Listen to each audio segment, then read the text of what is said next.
I ran into one of the folks from the Bible study last Sunday at church, and we had a conversation about books that one should read to help understand the book of Revelation. And so I wanted to give a handful of recommendations that I think are very helpful. The first one I want to recommend is Apocalypse and Allegiance, Worship, Politics, and Devotion in the Book of Revelation. Now, this is an excellent book, which is very good at understanding the rift between the kingdom of God with the power of liturgy and faithful witness on the one hand, over against the kingdom of the beast with politics and military violence on the other. Uh, and this book really likes to explore the nonviolent ethic in the book of Revelation. Revelation, one of the things that makes it so challenging is it calls Christians to be nonviolent even when we have violent enemies. And that's always a very difficult discussion. And Apocalypse and Allegiance specifically explores the book of Revelation in terms of its nonviolent ethic, specifically trying to live up to the nonviolent ethic of Revelation in a post 9/11 world. So I can hardly think of a better book in terms of taking the content of Revelation and applying it to Christian practice and to Christian worldview. $13 on a Kindle, under $20 on a hard copy, only 225 pages, but very rich 225 pages. A lot of great content. Another one is The Theology of the Book of Revelation by Richard Bauckham. This is an excellent book. Now, you'll probably recall that in the first night of presentation, I put a Richard Bauckham book up on the screen, and it was called The Climax of Prophecy. But you may not want to buy that one because it's $100. It's very technical. It's big, and some parts of it you will need to have some access to the Greek language in order to understand it. In fact, I put that up that first night, and I had somebody go out and buy it, and now I'm kind of concerned that they're going to go to read it, and they're not really going to be able to understand it. But this one is Richard Bauckham taking his Revelation content and making it accessible to lay people. You don't need Greek. You don't need a seminary education to read this book, but nevertheless, still a very deep book, great content in terms of analyzing the titles used for God, analyzing the titles used for the Son, the Beast, exploring the way numbers work in the book, just the theology of the book, just like in the title. This book is very good. Kindle and paperback are both under $20, 196 pages. Now, let's say you want a commentary. You don't want a book that just analyzes the big ideas or themes in Revelation. You want a commentary that works through chapter 1 and then works through chapter 2 and then works through chapter 3. A good place to start if you are new to commentaries in the book of Revelation is Revelation for Everyone by N.T. Wright. And Wright does one of these for every book of the New Testament. There's Matthew for everyone, Romans for everyone, etc.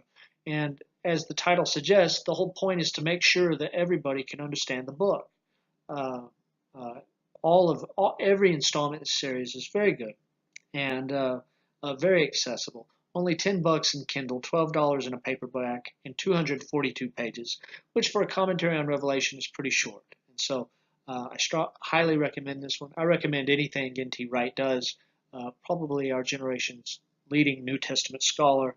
He certainly is our generation's foremost scholar when it comes to defending the historical resurrection of Jesus. A great Paul scholar as well. And I recommend getting on YouTube and just listening to this guy talk because he'll blow you away. The Catholic Commentary on Sacred Scripture. Even if you're not a Catholic and you just want a good commentary on Revelation, this one is good. It's about 386 pages, which is not real big and not real little. $13 on a Kindle and $15 on a paperback. The good thing about this commentary is it's going to say something about just about every verse of Revelation, and it's not going to be over your head. I've read a number of commentaries on Revelation about this size, and I can hardly think of one that I would recommend more than this one. This one is pretty decent, and like I said, you don't have to be a Catholic to appreciate this commentary. It's uses the same methods of study as non-Catholic commentaries. It's all about understanding Revelation in historical context with the Greek language and the backdrop of Second Temple Judaism, etc. But excellent commentary. And let's say you want to go off into the deep end and you want to read a big resource on the book of Revelation. This book here, the Baker Exegetical Commentary on Revelation, it's about 900 pages. And this book is really good because, say, I or somebody else teaches a verse and you want to know if there are other perspectives. Is that the only perspective? What are the other options? This book is great about laying out 4 or 5 different options and discussing the strengths and weaknesses of each one. You may not want to begin at the front of this book and just go all the way through it. It may just need to be a reference book that you use to check the verses that you want to go deeper with. Or you can read the whole thing. I mean, it's one of the ones I read in order to put together this PowerPoint. But 900 pages, it's going to be fairly exhaustive, but nevertheless, for a book this big and this informative, it is not very difficult to understand. It's much easier to understand than other Revelation commentaries its size that I've engaged with. And so there's a handful of recommendations. I can make others. If you're really interested in how the book of Revelation uses the Old Testament, G.K. Bill has 2 commentaries. They can be a little bit tougher than the ones that I've put on here, but nevertheless, especially the small one is readable. I recommend his stuff. There's a commentary out there that's only about 300 pages, and it's called The Triumph of the Lamb by Dennis Johnson. It's a good one, but any of these I think would do great. They're all very readable, and they're all very affordable. When we left off last time, we were talking about the principles of prophetic fulfillment, and we did the first 3 and provided examples, and now we are on number 4. Fulfillments often only carry over key features of the original prophecy, and not every detail. Now, one of the examples that I want to use of this principle comes from Isaiah. A lot of folks have attacked the virgin birth throughout history. In fact, in the 1st and 2nd centuries and even afterwards, Jews and pagans who wanted to attack Christianity used to say that Jesus' father was a Roman soldier because a Roman soldier raped Mary. And because of that, Jesus was a product of rape. The great founding father of the United States, Thomas Jefferson, he published a Bible that didn't have the virgin birth in it because he didn't believe in it. Abraham Lincoln also participated in conversations challenging the virgin birth. So the virgin birth has a long history of being assaulted by the critics of the Christian faith. Now, the most common attack you'll find against the virgin birth today is for people to say, we don't really care if Mary was a virgin or not because the Old Testament never predicted a virgin birth of the Messiah. And so I want to take this principle as an excuse, really, to look at this subject and to explore it a little bit so that we can come up with a viable defense of the virgin birth.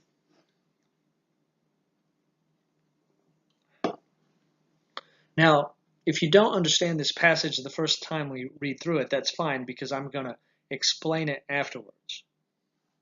When the house of David was told Syria is in league with Ephraim, the heart of Ahaz and the heart of his people shook as the trees of the forest shake before the wind.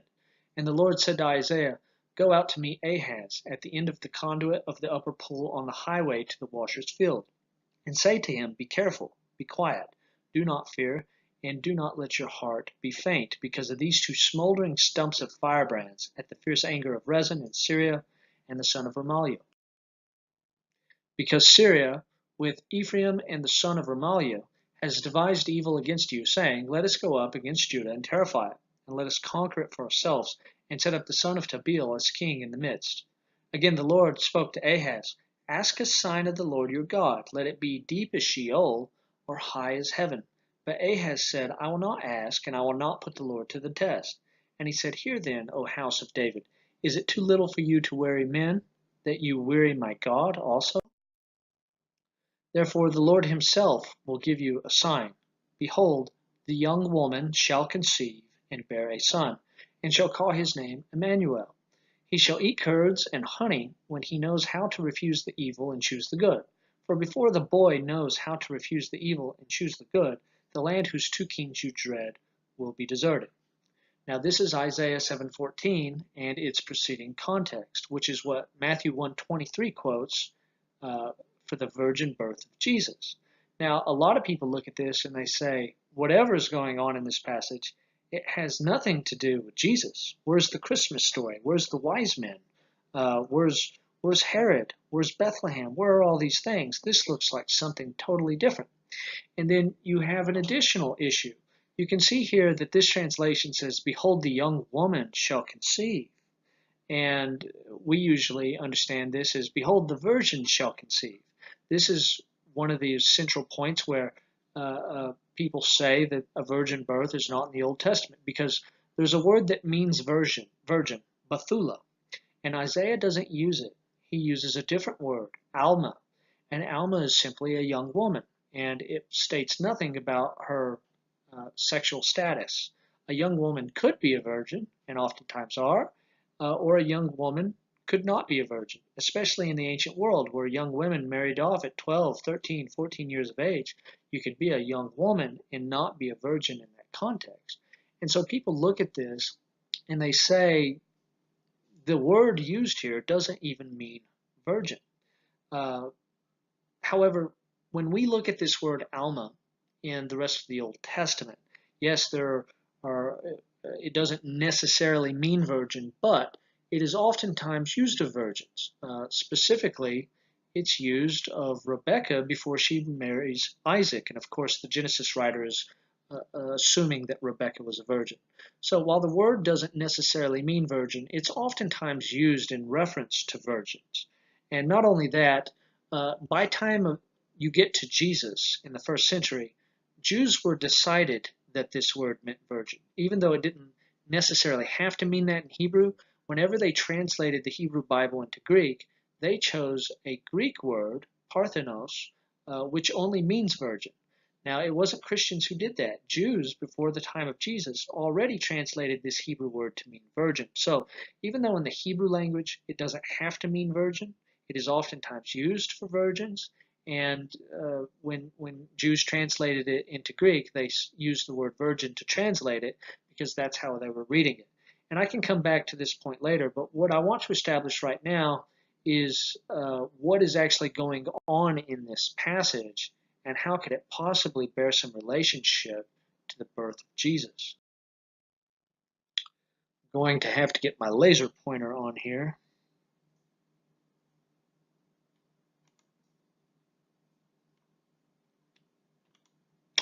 Okay, so in our story, there are three kings, and three little kings and one big king. You have your first little king down here in Jerusalem. This is where Ahaz is and the prophet Isaiah, and where our story takes place. You have another little king over here in Samaria. And then up here, you have another little king in Damascus. And then finally over here, you have a fourth big king up here in the Assyrian Empire. And so what is happening is the big king up there in the Assyrian Empire, he has conquered this whole territory. And these three little kings are subjects to him. They pay him taxes. They do what he says. He's the boss. He's the big king, and they're the little kings. Well, the two little kings in Damascus and Samaria, they want to rebel against the big king. And so they've come down to Jerusalem where Ahaz is, and they're like, hey, you need to rebel with us, because if you rebel with us, we'll have a much better chance of succeeding in the rebellion. And Ahaz says, I'm sorry, guys, you're just two little kings, and I'm just a little king, and we're not going to be able to take on the Assyrian Empire, so I'm not going to rebel with you. And they say, well, actually, yes, you are, because if you don't, we're going to kill you and put somebody else on your throne, and then we're going to lead your country in rebellion anyway. So Ahaz is obviously in quite a pickle. He has the prospect of death by rebelling against the Assyrian Empire, or he can die because he refuses to cooperate with these two little kings who are going to come in and kill him if he doesn't rebel. And so obviously he's crying out to the Lord, and he's saying, what do I do? And this is when the prophet Isaiah says that there is a young boy who's going to be born, Emmanuel. And before that boy is old enough to know right from wrong, these two little kings in Samaria and Damascus, they're going to be wiped out. And before that child is very old at all, you're going to be delivered. You're going to be okay. So that's exactly what happened. A child was born. His name was Emmanuel. And before the child was very old, the Assyrian Empire had caught on. He had caught wind of these other two little kings who were trying to rebel, and he's come in and he's wiped them out. And now Ahaz is free. And so obviously people who understand this passage, they say, well, look at that. It's about the birth of a child 700 years before the time of Jesus. And why on earth do the New Testament writers think they can take this story, which has its own politics, its own characters, its own situation, and they think they can just apply this to Jesus? Now, it's not that Matthew does not understand that Isaiah has an original context or that there's an original fulfillment. It's that Matthew is looking at the birth of Emmanuel in Isaiah's day, and he is looking at the birth of Jesus in his own day, and he says they are so strikingly similar that the birth of Jesus is a second fulfillment of Isaiah chapter 7, and one that is much bigger and much more significant than the original birth of the original Emmanuel. First of all, there are many striking similarities here. There's a local threatening king in Isaiah's text, Pekah, in the northern kingdom of Ephraim. And then in Matthew's text, there's the local threatening king is Herod. Pekah is backed by a foreign power, Damascus. Herod is backed by a foreign power in Rome. The child's birth is foretold, signaling the salvation of Judah, and the child's birth is foretold, signaling the salvation of all of God's people in the New Testament. Now, before the child is old enough to know right and wrong, the threatening king is toppled. Before Emmanuel, in 700 BC, back in Isaiah's time, the time of the Assyrian Empire, before that child was old enough to know right from wrong, the king of Assyria has come in and he's wiped out the king in Damascus and the local threatening king in Ephraim. Now, this is why Matthew is so careful to let us know that before Jesus is out of his toddler years, in Greek he's a Padawan, before he's out of his toddler years, King Herod is dead, because this is a connection with the original Isaiah text. Just as the king in the northern kingdom was dead before the child is old enough, so Herod is dead before Jesus is out of his toddler years. Now, the king, the local threatening king in Isaiah's text, was defeated by Easterners, that is, Assyria, Easterners from the Tigris-Euphrates Valley. Now, this is why the Magi are so important at the birth of Jesus. Herod is outwitted by the Easterners from the Tigris-Euphrates Valley area, the same area where Easterners came and afflicted the local king in Isaiah's text is the same area from which the Magi come. And you'll recall that they outwit Herod. Herod had tried to trick them and said, hey, when you find this kid, come and tell me so that I can go and worship him too. And instead it says they left Jesus and went by a new way. They left on a different road, and they had deceived Herod. And this gave Jesus enough time to escape from Bethlehem, or better yet, for Joseph to take Mary and Jesus and escape from Bethlehem. And Herod had been outwitted.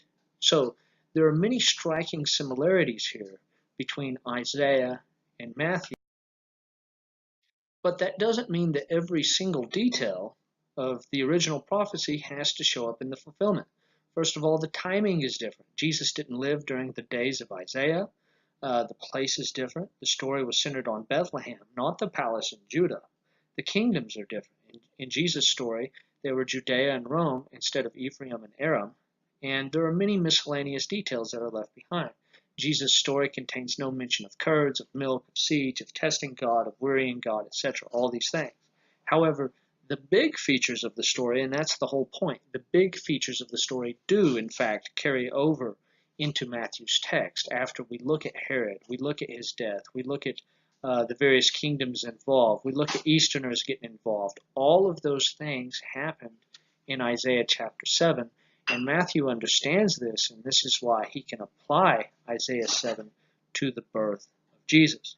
Now, a lot of people are going to look at that and they're going to say, okay, well, you can make the context of Jesus' birth fit with the context of the original Manuel, born in 700 BC, but that doesn't really put at rest this whole issue of her being a virgin.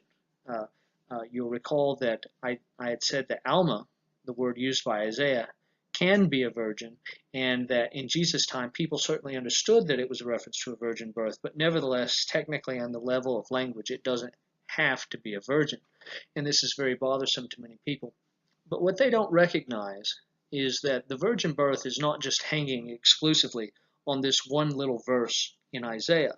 Rather, it's the whole sweep of the Old Testament that points to the virgin birth. Because think about it. In the Old Testament, whenever a special person is going to come into the world, and whenever their birth is foretold, there is always an unusual conception or an unusual birth. Think about Isaac. His birth is foretold. Well, he obviously has a very unusual conception because his mother is 90. Abraham is 99 when he conceives Isaac. He's 100 when he is born. And Sarah gives birth to a child after she is past menopause. That is obviously a miraculous inception and birth. You think of Jacob. He's born with his brother Esau latching onto his foot. Jacob's birth is foretold, so he has this unusual birth story where he comes out of the womb already latched onto his brother as a portent of him taking his blessing later in life. You think of Hannah, who has Samson. Her womb is closed, and God intervenes and opens the womb, and he sends an angel to announce the birth. And similar things can be said about other characters in the Old Testament and in the New Testament, such as Zacharias and Elizabeth have John the Baptist, etc. And so what we find when we look throughout the Bible is whenever somebody's birth is foretold, they get an unusual inception or an unusual birth. So when we get to the Messiah, who is the most foretold person in all of Scripture, you should expect, not just on the basis of Isaiah 7:14, but on the basis of all these stories in the Old Testament, you should expect the Messiah to have a very unusual conception and a very unusual birth. He has a virginal conception. When he is born, there's a wandering star, there are angels appearing in the field, the Magi arrive, etc. He gets an unusual conception, an unusual birth, because the Old Testament has prepared us to have such an expectation. This is why it's so strange when you meet Jews who say, well, the Messiah has not yet come. Jesus was not the Messiah. But when he comes, he's going to have a normal birth. Well, it never works that way in the Jewish Bible. It never works that way in the Old Testament. So why would it be that way for the Messiah?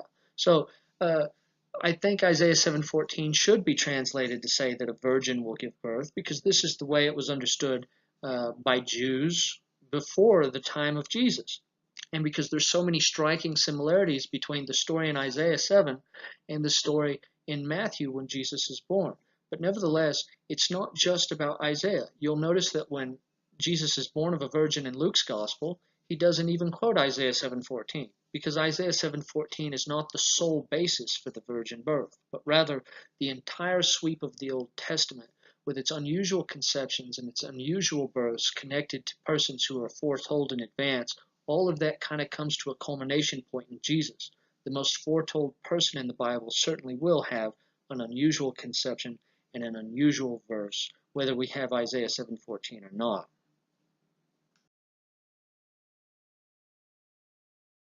Now, I didn't talk about the virgin birth at church. I just gave a couple of fast examples, and I'll give these quick examples here as well. John says, but coming to Jesus, when they saw that he was already dead, they did not break his legs. But one of the soldiers pierced his side with a spear, and immediately blood and water came out. For these things came to pass to fulfill the scripture, not a bone of him shall be broken. Now, this last passage, not a bone of him shall be broken, comes from the original Passover dinner in Exodus chapter 12, which John is not unique among early Christian writers in suggesting that that passage is in some sense prophetic of the coming Jesus. This is the original passage. The Passover is to be eaten in a single house. You are not to bring forth any of the flesh outside the house, nor are you to break any bone of it. All the congregation of Israel are to celebrate this. Blame early Christians for thinking that Jesus is prophetically foreseen in the Passover dinner, because there are so many things that are similar. Jesus and the Passover lamb die at the same time in spring at the Passover celebration. They are specifically both killed by the assembly of Israel. They are both killed at twilight. Neither one can be left until the morning. Now, Jesus is unique in relationship to other people who were crucified at his time, because usually somebody was left on the cross for several days. Even after they died, they were left on the cross and refused an honorable burial. Dogs would come and eat people off of the cross. That was part of the dishonor of being crucified, that you couldn't even have a proper burial. So Jesus is different than most people who get crucified. Is to be eaten. Of course, we consume Jesus in the Eucharist. Prior to his crucifixion, he sits down with his disciples and says that that meal is in honor of his death. Those who do not eat perish in Egypt, because you had to eat the Passover in order to be spared from the death angel. Just as John says of himself, Jesus says in John's Gospel, if you do not eat of my flesh and drink of my blood, you have no life in you. There was weeping for the firstborn in Egypt, just as there is weeping for Jesus upon the cross. And of course, this line here, his bones were not broken. All of these things apply to the Passover and to Jesus. And so it's very easy to see why the New Testament writers make all these connections. But again, just because the major features of the prophetic text apply to Jesus doesn't mean every single detail has to fit. And in fact, all details don't fit. Jesus was outside, and Exodus is specific that the Passover was not to be taken outside. Jesus was not 1 year old. The lamb chosen for the Passover was 1 year old. His blood was not put on doorposts with hyssop. His body was not burned. He does not have to be consumed while standing. That's the way the original Passover had to be consumed, while standing, to show that one was ready to leave Egypt. And uncircumcised slaves and foreigners can eat of the Eucharist, but they were not permitted to eat of the original Passover. So many of these details apply, and therefore Jesus is a valid fulfillment of the Passover lamb. But not every single detail applies, and the whole point is every single detail does not have to apply in order to have a prophetic fulfillment. I'll give you one final example of this, and this is a quick example. There's a passage in 2 Samuel where God is talking to David about David's son, who's not yet been born. And the New Testament, such as in Hebrews chapter 1 and verse 5, takes this prophecy and applies it to Jesus. When your days are fulfilled and you lie down with your fathers, I will raise up your seed after you, who shall come from your body, and I will establish his kingdom. He shall build a house for my name, and I will establish the throne of his kingdom forever. I will be to him a father, and he shall be to me a son. Now it's easy to see why the Hebrews writer wants to apply this to Jesus. Jesus is from the line of David. He builds the house of God when he builds the church. He's the Son of God, and God is a father to him, etc. But you'll notice that when Hebrews quotes this passage and applies it to Jesus, it doesn't finish the whole prophecy, because the next line of the prophecy certainly cannot. When he commits iniquity, I will discipline him with the rod of men, with the stripes of the sons of men. Obviously, we don't want to bring over every detail from this passage and apply it to Jesus, because if you do, you've made Jesus out to be a sinner, and now you've made yourself out to be a heretic. But the New Testament writers, they understand how to handle this type of situation. Whenever the Old Testament predicts something great and wonderful about the Son of David, this applies to the Messiah. But whenever the Old Testament predicts something about the Son of David that is bad, or that he's a bonehead, this applies to Solomon. And if you've ever read the story of Solomon, you know that he lives up to all these negative expectations and doesn't really live up to all the positive ones. And so nevertheless, not just with these prophecies, but with any prophecies, the major features only need to apply in order for there to be fulfillment. Every single detail does not need to be carried over. The final principle of prophetic fulfillment is that unfulfilled prophecy is deferred until a later date. This is probably the principle of prophetic fulfillment that has always been best understood in Judaism and Christianity. And I'll just give you a quick example. In in the prophet Isaiah, there is a prediction against the community of Edom that lives at Bozrah. For my sword has drunk its fill in the heavens. Behold, it descends for judgment upon Edom, upon the people I have devoted to destruction. For the Lord has a sacrifice in Bozrah, a great slaughter in the land of Edom. Now, the archaeological remains you're looking at here belong to this community at Bozrah, and certainly these prophecies have been fulfilled. The Edomites, it's actually one of the great mysteries in biblical archaeology, what happened to the Edomites. We don't know. It's not historically recorded. We can't tell from excavating their sites. It's like they just vanished from the earth. And so, and this is one of the most cursed people in Scripture.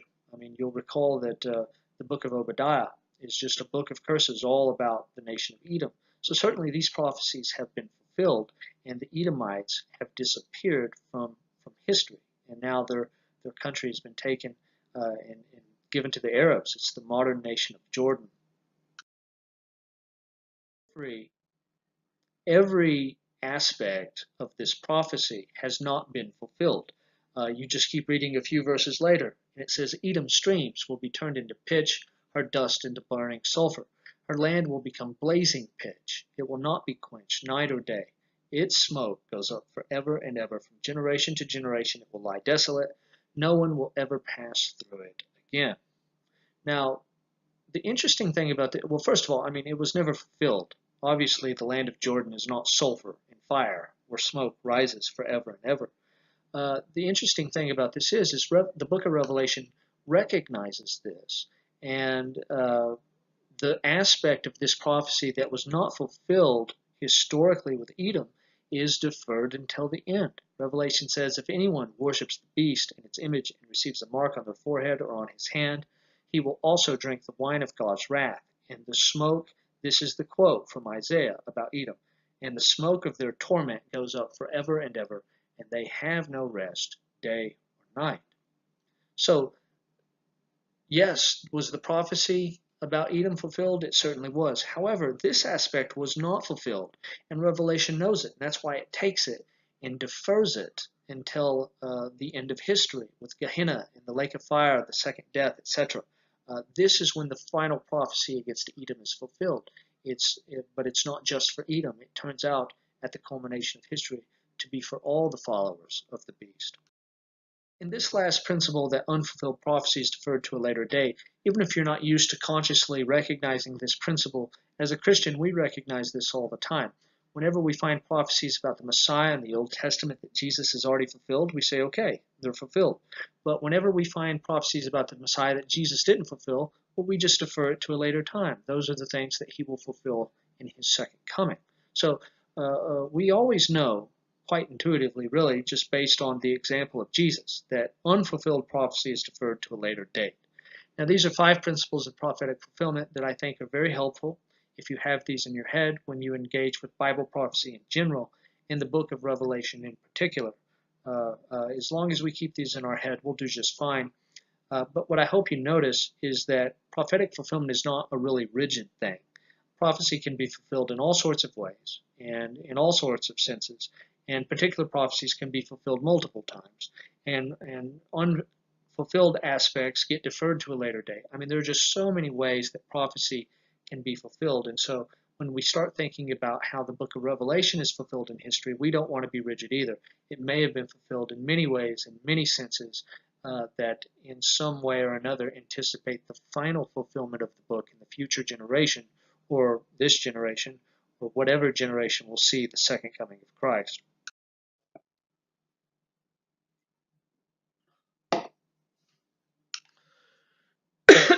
Now let's pick back up with our text. In Revelation 1, in verse 7, it says, Behold, he is coming with the clouds, and every eye will see him, even those who pierced him, and all the tribes of the earth will mourn on account of him. Even so, Amen.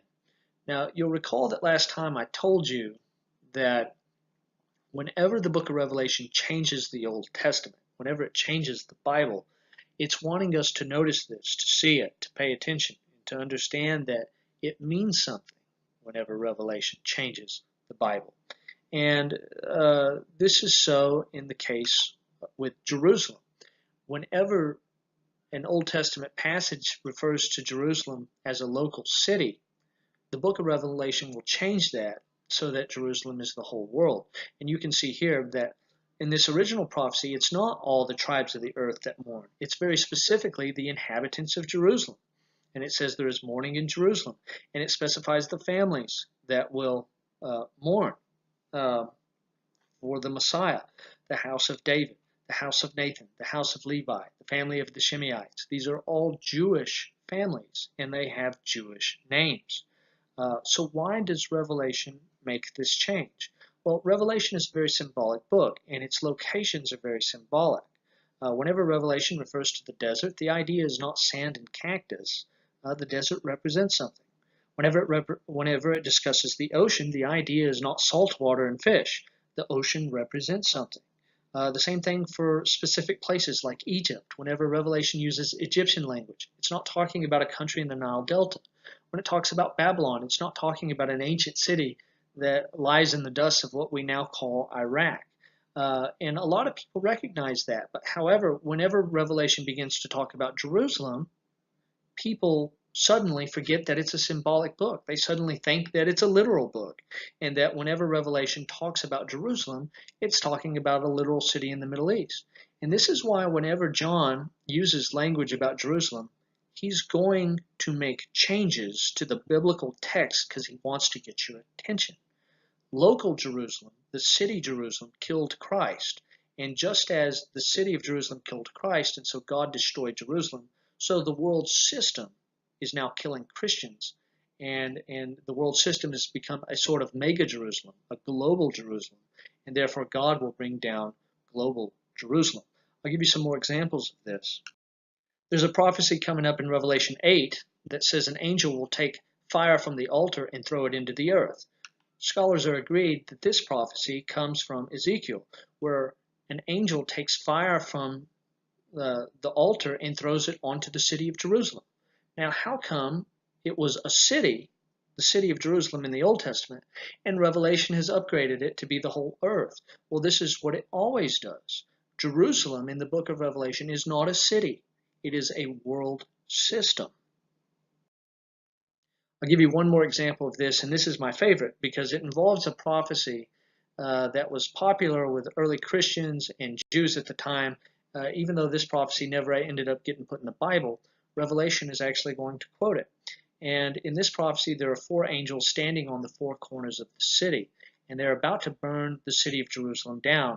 And then a 5th angel shows up and tells them to hold off and to wait until he finishes a job that God has given him.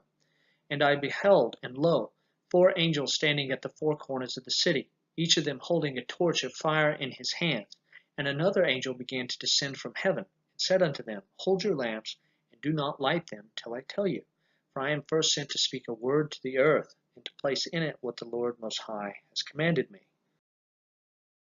Well, predictably, when this passage shows up in Revelation, it's very, very similar. However, once again, instead of 4 angels standing on the 4 corners of the city of Jerusalem, they're now standing on the 4 corners of the earth.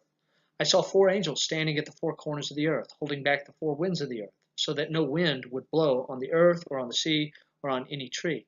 And I saw another angel ascending from the rising sun, having the seal of the living God, and he cried out with a loud voice to the 4 angels to whom it was granted to harm the earth and the sea, saying, Do not harm the earth or the sea or the trees, until we have sealed the bondservants of our God on their forehead.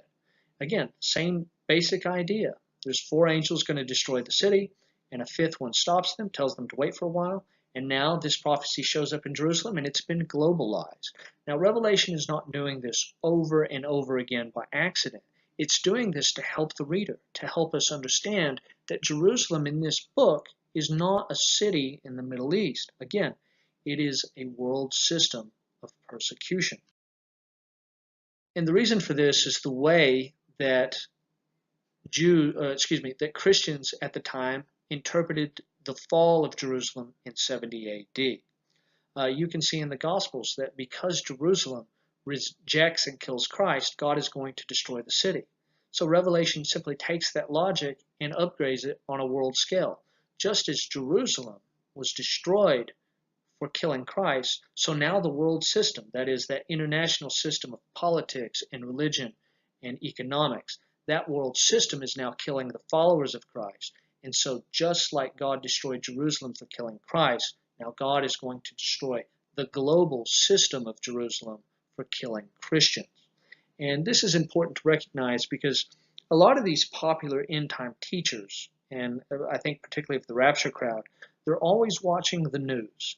They always want to keep up with what's happening in Jerusalem. Is there a peace deal coming between the Palestinians and the Israelis? How are the Muslim countries treating the people who live in Jerusalem? What is the United Nations Security Council doing in relationship to Jerusalem?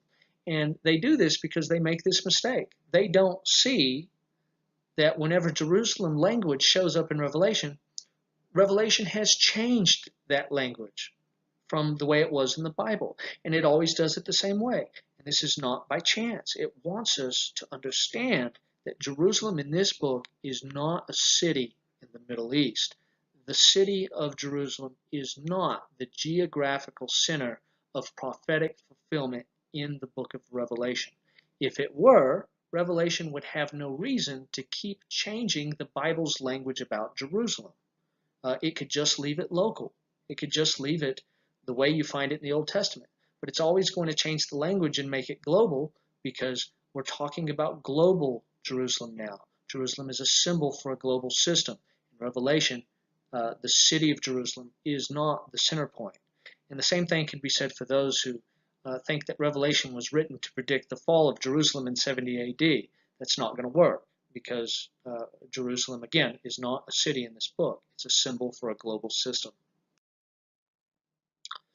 Verse 8 says, I am the Alpha and the Omega, says the Lord God, who is and who was and who is coming, the Almighty.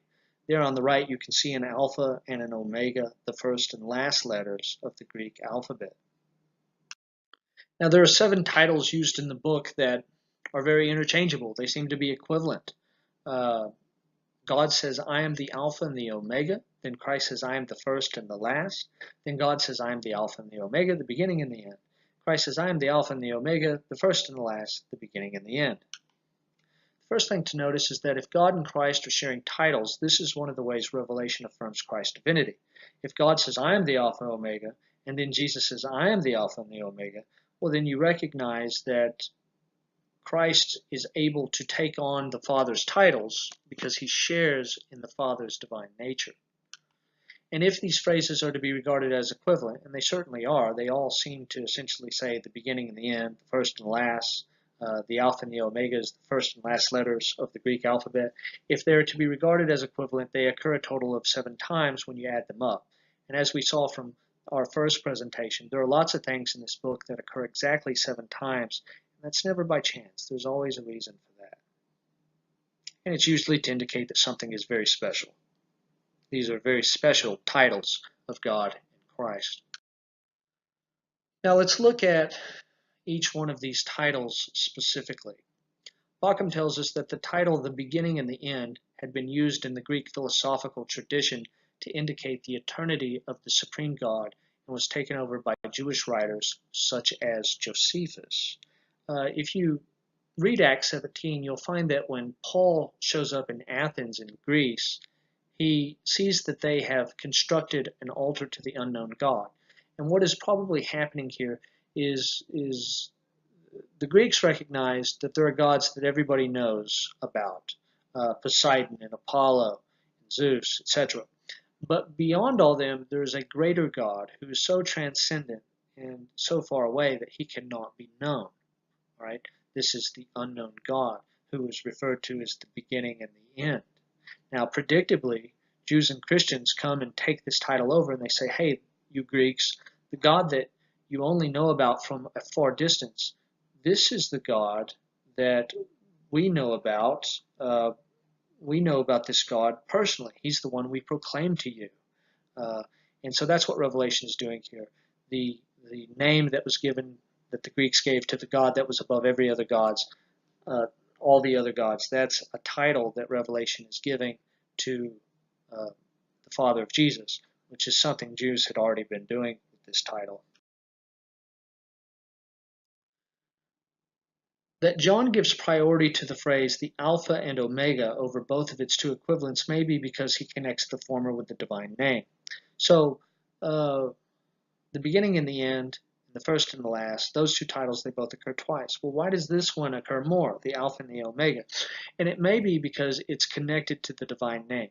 So when we pronounce the name of God in Hebrew, we say Yahweh, but we're not sure that that's how it was said, because our oldest copies of Greek, or excuse me, of the Hebrew Bible don't have vowels. They only have consonants. And so we're not really sure exactly how you say the name. There are just different theories, different ideas. It might be Yahweh, the most popular way of saying it. It might be Yehovah. It might be Yahuwah. All three of those, I've heard all those used. But we know that at the time of Jesus, sometimes people pronounce the word as Yahoo, Yahoo. And the interesting thing about Yahoo is when you translate it into Greek, it is Yahoo, because in the Greek language there was no H sound at the time. So instead of Yahoo, it was Yao or Iao. And if you can look up here at the top right of the screen and you can see this word.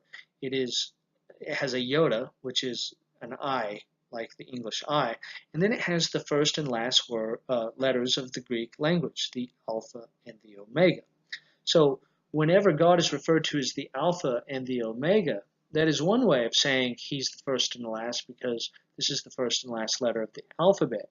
But it's also a way of referring to God's special covenant name, Yahweh, because in Greek you say Yahweh was translated as Yao, with an alpha and an omega. And because of this title's connection, Alpha and Omega, because of its connection to God's Hebrew name, that's probably why this one is more prominent in the book of Revelation than those other two titles.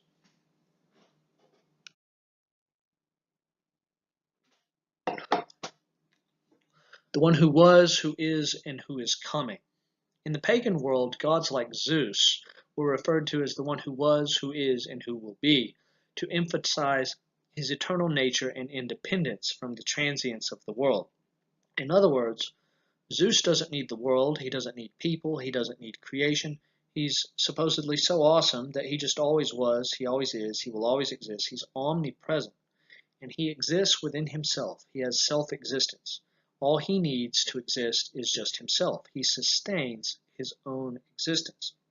And so naturally, Jewish writers in the first century, like Philo here, a Jewish philosopher who lived in Alexandria, Egypt, naturally, guys like him took over this title and applied it to Yahweh, the God of the Bible, as a way of saying that God is omnipresent and he needs nothing and he just always exists and he can sustain his own existence. And so a lot of folks have looked at this title and have, in Revelation, the one who was, is, and is coming, and said, that's what this means. It's just talking about the omnipresence of God, that he always is and that he always will be. However, that is probably not what this means, because Revelation is interpreting the divine name that was revealed to Moses in Exodus 3. And this means it's probably not going to, this title, who was and is coming, is probably not just about emphasizing God's eternal independence from creation, like Philo presumed. Yahweh is related to the word Yahi, which means he is or he will be. But he will be what exactly? It could simply mean that he will be, he just simply is, he just simply exists. Or it could be something particular. He will be happy, he will be sad, he will be angry, he will be generous. I mean, is it just saying God will be in general, or is it saying he will be something specific? Well, the only way to know is to investigate the context of this passage where God reveals the meaning of his name. Immediately after God reveals the meaning of his name to Moses at the burning bush, he repeatedly assures Moses that he will be faithful to Moses, to Israel, and to the promises he has made to Abraham, Isaac, and Jacob. God will be dependable, and he will honor his promise to save his people. And so this most likely explains why it's the one who is and who was and is coming, instead of simply the one who is and who was and who will be. That is, God was faithful. He is faithful. And with the second coming of Jesus Christ, God is coming to prove that he is faithful by obliterating whatever is evil in creation and amplifying what is good. Everything that Jesus will set to rights in the second coming proves that God has lived up to the meaning of his name. He has proven that his name is true, that he will be faithful. So the one who was and is coming in Revelation is not just a way of saying that God is omnipresent and he exists independently of his creation. It's a way of saying that God is omnipresent and he is always faithful and he lives in relationship to his creation and in relationship to his people, and he can be trusted to keep his promises. A new section. I, John, your brother and fellow partaker in the tribulation and kingdom and perseverance which are in Jesus, was on the island called Patmos because of the word of God and the testimony of Jesus. I was in the Spirit on the Lord's day, and I heard behind me a loud voice like the sound of a trumpet, saying, Write in a book what you see, and send it to the seven churches, to Ephesus, and to Smyrna, and to Pergamum, and to Thyatira, and to Sardis, and to Philadelphia, and to Laodicea. Then I turned to see the voice that was speaking with me, and having turned I saw 7 golden lampstands, and in the middle of the lampstands I saw one like a son of man, clothed in a robe reaching to the feet, and girded across his chest with a golden sash. His head and his hair were white like white wool, like snow, and his eyes were like a flame of fire. His feet were like burnished bronze when it had been made to glow in a furnace, and his voice was like the sound of many waters. The map of Patmos in relationship to these 7 churches. And you can see that these 7 churches are in the province of Asia Minor, which is what in modern times we would refer to this as the nation of Turkey. This is, where Europe and the Middle East come together. And John has been exiled by the emperor, most likely Emperor Domitian. We'll talk more about him in a moment.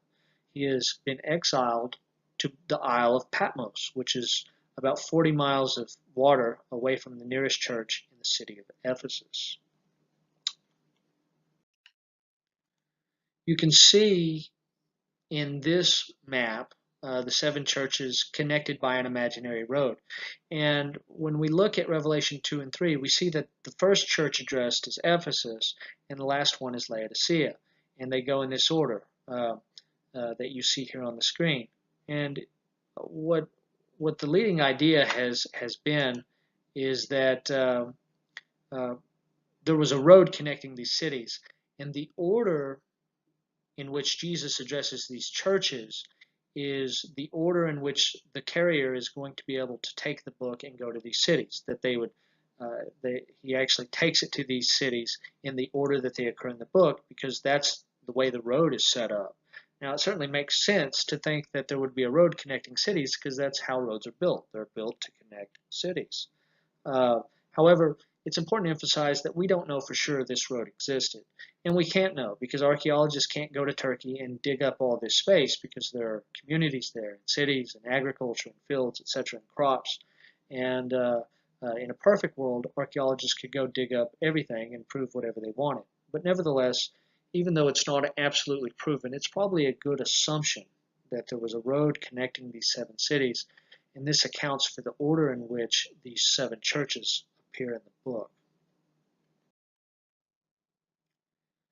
Here's a map that gives us a better sense of the shape of the Isle of Patmos. Now, New Testament scholar Grant Osborne tells us that ancient writers like Tacitus and Pliny tell us that Patmos, a volcanic and rocky island, was one of 3 islands along a chain of islands that was in the Aegean Sea. It was about 10 miles long, that is the Isle of Patmos, and about 6 miles wide, again located about 40 miles away from Ephesus.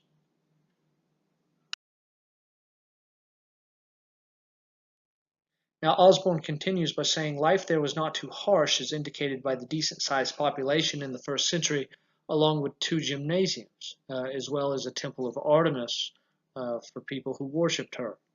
John would have had, um, he would have lived a fairly normal life as an exile on the island, and he was likely there only for a short time, because in the year 96 there was a new emperor, the Emperor Nerva, which said that everybody Domitian sent into exile can come back home.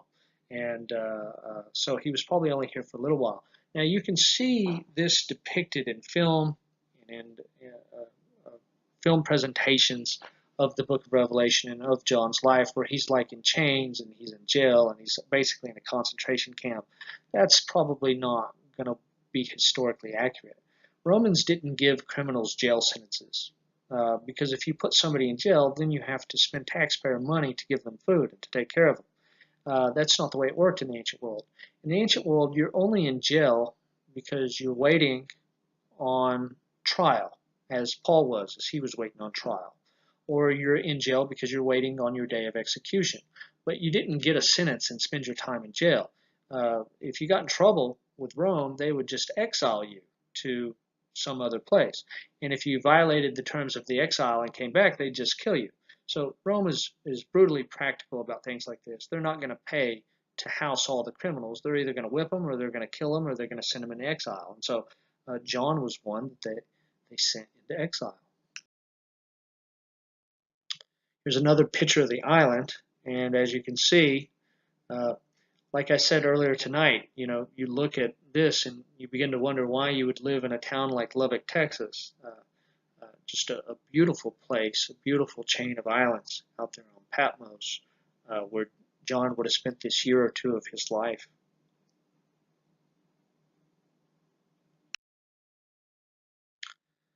Of course, any island in the Mediterranean of any size has been fought over in history and becomes strategic in a military sense, and so it's no surprise that a fortress has been built on this island.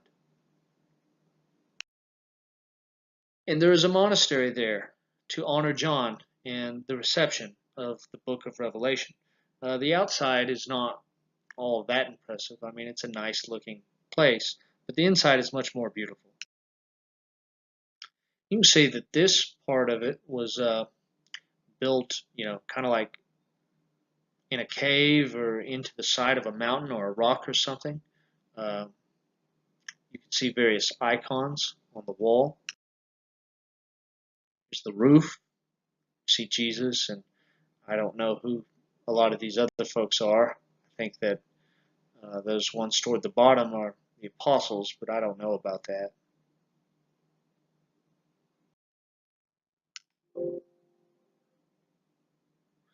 And here we can see another slide. I think that's John way over there on the right. I think the kingly looking figure is Jesus, and the one on the left is supposed to be Mary. But nevertheless, very beautiful monastery on the inside.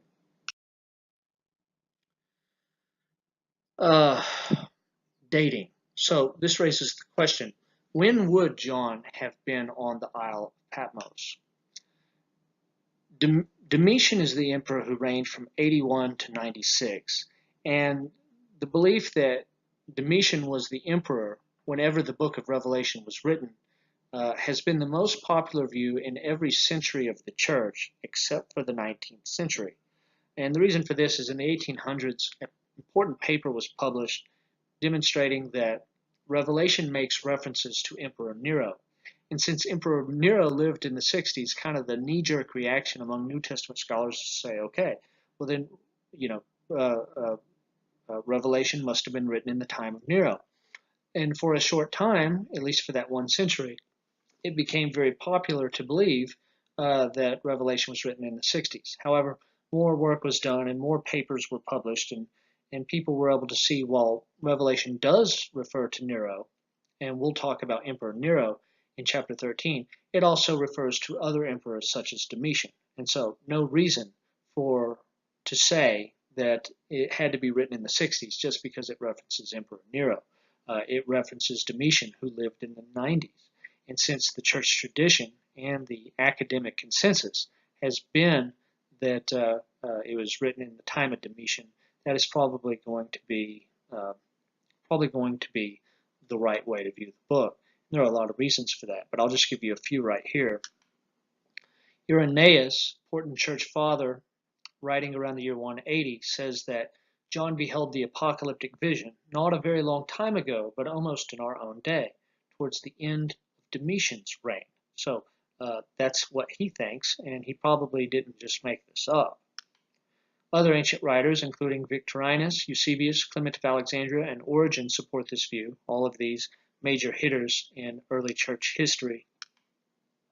Now, Eusebius, who is sort of the first church historian, he lives at the time of Emperor Constantine, he reports that there was a persecution and martyrdom of Christians in Domitian's final year.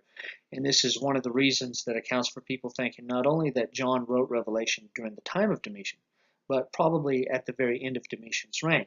And so when Domitian was, put this persecution in place, it's the same persecution that got John sent to the Isle of Patmos.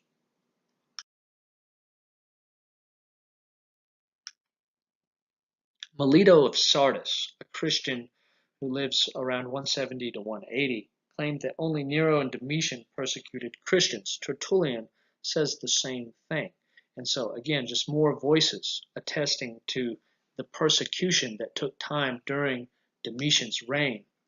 Now, First Clement is especially important because this is a church father in Rome during Domitian's reign. And he says something very interesting. He says that sudden and repeated calamities had fallen on the church.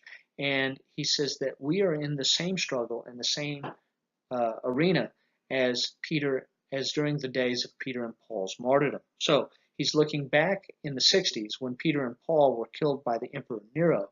And he's saying what happened to the church then is happening again now, which is very compelling because he's not 100 years later like Irenaeus. He actually lives during the time of Domitian, and he is able to give us some evidence that Domitian is persecuting the church. And so this is probably at the same time that John is being sent to this island.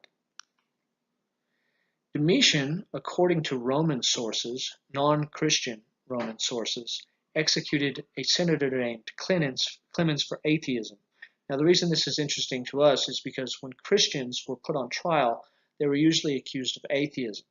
Not because we don't believe in any God, of course, but because we didn't believe in the Greek and Roman gods, we were called atheists. It didn't matter that we believed in our God, because we don't believe in their gods, they would call us atheists. And so when we see that this same emperor, who has a reputation among church tradition for persecuting Christians, that pagan sources says that he executed somebody for atheism. We can't be sure about this, but it seems like this guy, Senator Clemens, was probably a Christian. Now, Suetonius, a Roman historian writing in the early 2nd century, said something interesting. He says that Domitian persecuted those who did not profess Judaism, but lived like Jews. Now, this is going to, the church would be the number one candidate because, first of all, the church didn't claim to belong to Judaism. It didn't claim to belong to the synagogue, so they're not Jews. But from a pagan perspective, they lived like Jews because Christians worship the same God as the Jews. We believe in the same scriptures. As we'll see in Revelation 2 and 3, Christians in these communities in Asia Minor are trying to avoid eating meat from the market that has been sacrificed to idols. Well, Jews were famous for not eating meat sacrificed to idols. Just as the Jews had Saturday, so Christians had Sunday. And at this early point, there are still some Christians who are going to practice Saturday Sabbath and then spend Sunday with the church. And so, from a pagan perspective, indeed, from anybody's perspective in the 1st century, the Christians look a lot like Jews. Suetonius says Domitian is persecuting a group who are not Jewish, but they live like Jews. And there's just no better candidate for this than the church. Domitian seems to be persecuting Christians. And this is what Suetonius is recording. Now, I was going to go through each one of these items. And the basic story here is that when we look at the 7 churches in chapters 2 and 3, they look like they would have existed during the 90s. I mean, the descriptions of a lot of these churches don't fit an early date like 60s or 70s. They seem to fit best if you understand that these communities lived in the 90s in the time of Domitian's reign. And I'm not going to go through each one of these and explain them all, though, because we're going to talk about all this when we go through the address to the 7 churches in chapters 2 and 3. But nevertheless, one of the pieces of internal evidence that Revelation was written in the 90s is that the churches that are addressed, the address to them makes a lot more sense if we understand them as being in the 90s. Now, we can't prove the dating, and a lot of people may be listening to this and say, who cares? Well, I understand that, but it matters because there are lots of places in this book that look like they're responding to the reign of Emperor Domitian, to things he did, to things going on in his reign, to things going on in his throne room, etc. And if Revelation is responding to Emperor Domitian, who is trying to be worshipped as a god and who is killing Christians, then Revelation, then we need to understand that the book was written late enough to be in response to Domitian, namely that it was written around 95 or 96. And since this is the academic consensus, and since this is the overwhelming consensus of church tradition, this is most likely the case. Okay, well, next time we will pick up in verse 9, where John says he is partaking of tribulation and the kingdom and perseverance, and we will discuss this word tribulation in relationship to the heresy of the rapture. And I think you'll find that to be an interesting conversation. So see you next time.